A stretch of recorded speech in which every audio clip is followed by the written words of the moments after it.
Hi guys, I've put together a list of 6 things that you can do right now to improve your photos, both on the field and in edit. Why these 6 things?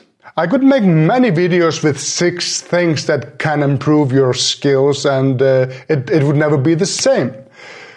And everything would be helpful, but after years of teaching photography, I can honestly say that those things I'm mentioning here are the most common mistakes people do, hands down. So if you keep those 6 items in mind and you strive to improve them all, you will get better. So let's do this.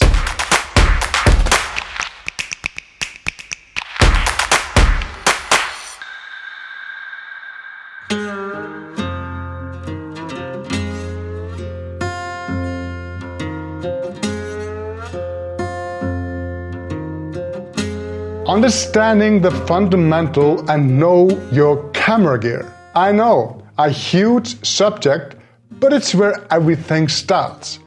To be able to know how to operate and understand your camera gear, you have to know the fundamentals of photography, because the camera is built around that. So if you don't know and if you don't understand aperture, speed, ISO, you have nothing really to build on, and you will struggle to understand your camera and achieving your vision on the field.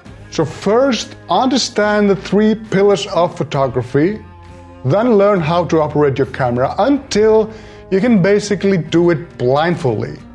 This is the foundation for everything else.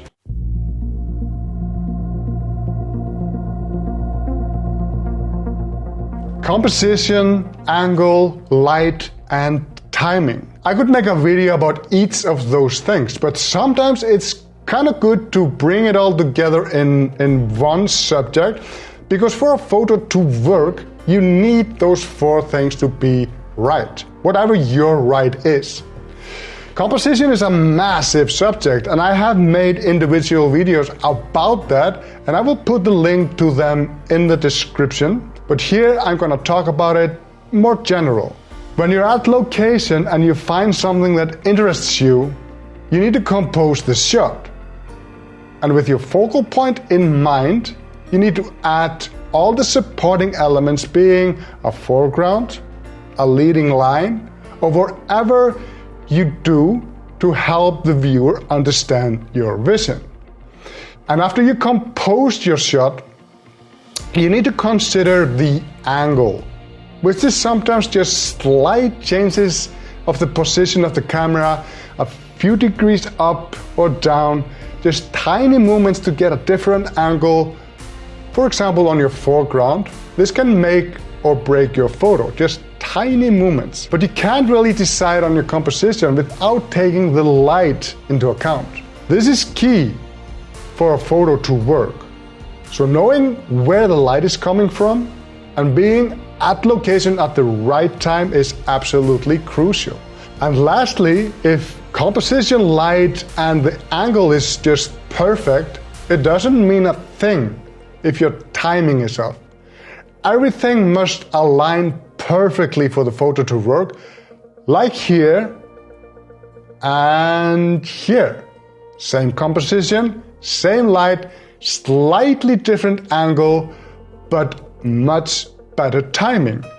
Takes the photo from being completely unusable to a great photo.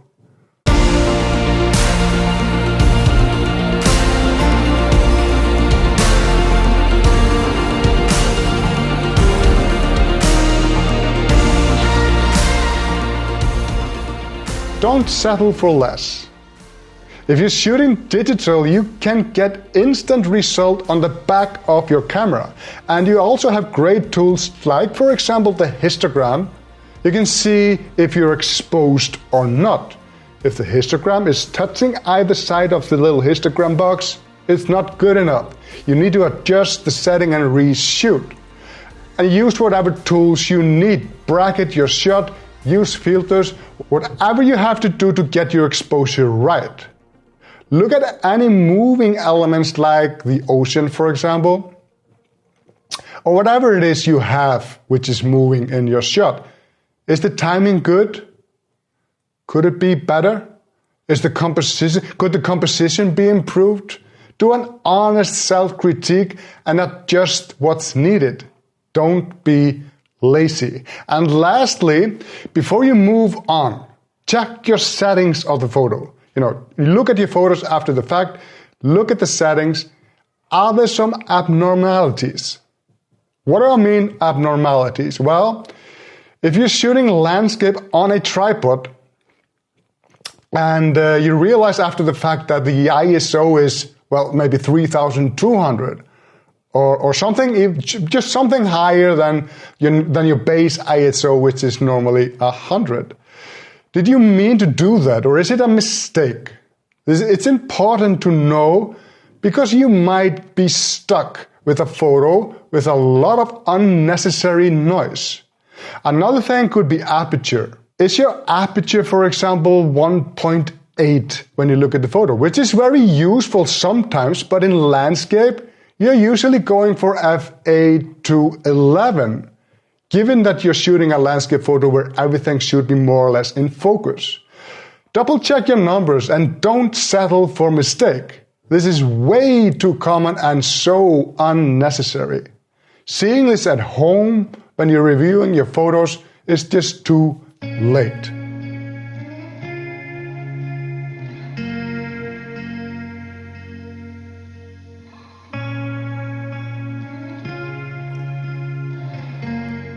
Stop obsessing about sunrises and sunsets. I know, especially in landscape, sunrise and sunset are great. And of course, if that's an option, use it. But there is life after that. You can shoot all day, even in the hard midday sun. You just have to adjust, use what you have instead of complaining about what you don't have. Shooting in difficult conditions will improve your photography and your problem-solving skills, because that's what a good photography is. Having a vision and then solve every problem that might come up in the process of achieving your vision.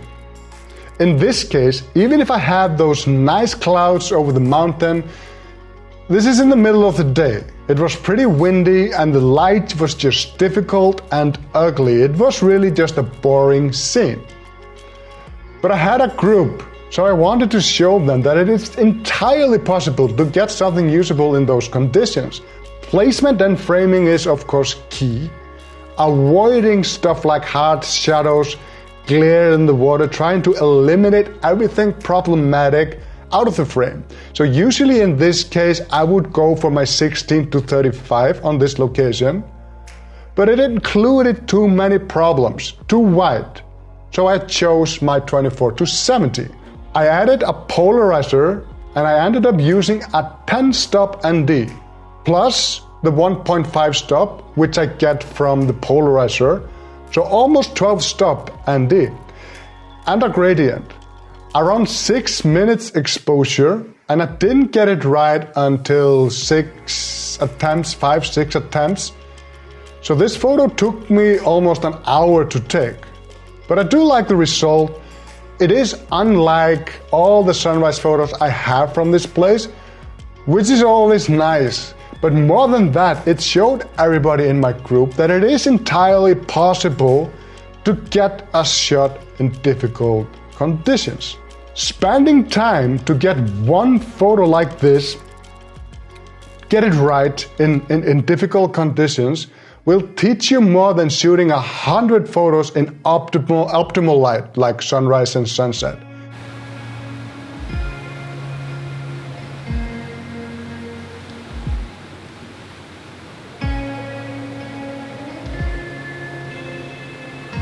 Learn how to edit and crop your photos.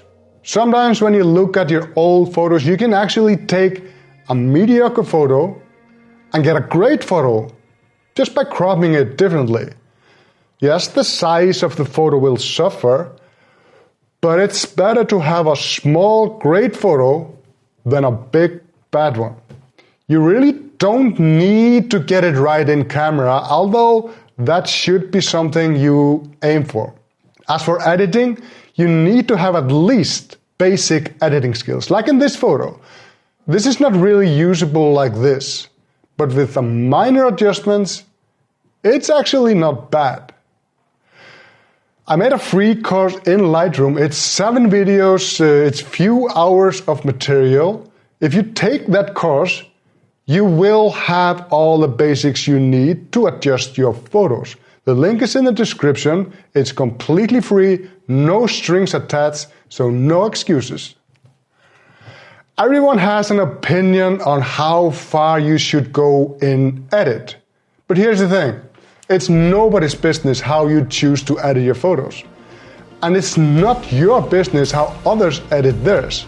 There's a huge gap between making the necessary adjustments and doing major edits, where you are, getting into digital art with different skies or major photo manipulations. Just do what you want, but be honest about it.